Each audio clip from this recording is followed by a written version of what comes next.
வேளச்சேரி பரங்கிமலை பறக்கும் ரயில் சேவை திட்டம். சென்னையின் பறக்கும் ரயில் சேவை திட்டம் மெட்ரோ நிர்வாகத்தின் கீழ் வரவுள்ளது. இது தொடர்பாக மத்திய ரயில் நிர்வாகம் வெளியிட்டுள்ள அறிக்கையில், சென்னையில் வேளச்சேரி முதல் பூங்கா வரையும் கடற்கரை வரையும் இந்த ரயில் சேவை கிட்டத்தட்ட 17 கிலோமீட்டர் தூரத்திற்கு பறக்கும் ரயில் சேவை திட்டம் ஏற்கனவே பயன்பாட்டில் உள்ளது. இந்த திட்டம் கடந்த 2007 அக்டோபரில் திறந்து வைக்கப்பட்டது திரு கருணாநிதி அவர்களால்.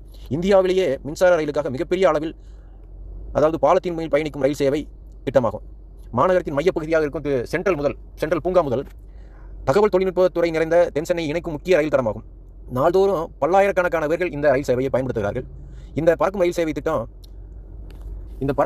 திட்டத்தில் வருடத்திற்கு 100 கோடி ரூபாய் செலவாகதாக சொல்லப்படுகிறது. ஆனால் அதிலிருந்து வருமானமோ பாதியாக, அதாவது 50 கோடி தான் வருவாய் வருவதாகவும் சொல்லப்படுது.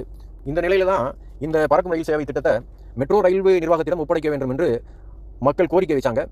தமிழ்நாடு அரசும் இந்த கடற்கரை வேளச்சேரி பரங்கிமலை வரை திட்டத்தை செயல்படுத்த இந்த திட்டத்தை மெட்ரோ ரயில் நிர்வாகத்திடமும் தமிழ்நாடு அரசும் கொடுத்து விடலாம் என்ற எண்ணத்தில் தான் இருந்ததாக சொல்லப்படுது.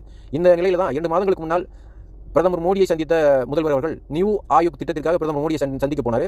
இந்த பறக்கும் ரயில் திட்டத்தை மாநில அரசிடம் ஒப்படைக்குமாறு கோரிக்கை விட்டிருந்தார். இந்த திட்டத்தை ஒருங்கிணைக்கும் சென்னை போக்குவரத்து ஆணையமான காம்டா நிறுவனம் இது தொடர்பாக உரிய பதில் ஆணை வந்தவுடன் இந்த திட்டம் செயல்படுத்தப்படும் சொல்லியிருந்தாங்க.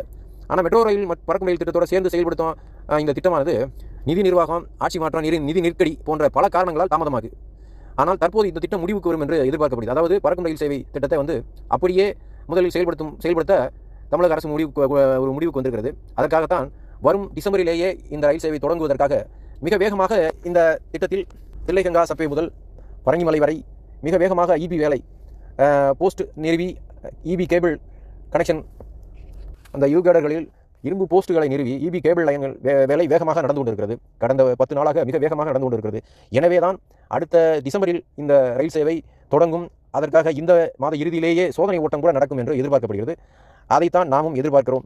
மிக விரைவில் இத்திட்டம் செயல்படுத்தப்பட்டு மக்கள் பயன்பாட்டிற்கு வர நாம் ஆவலோடு காத்திருக்கிறோம். நன்றி.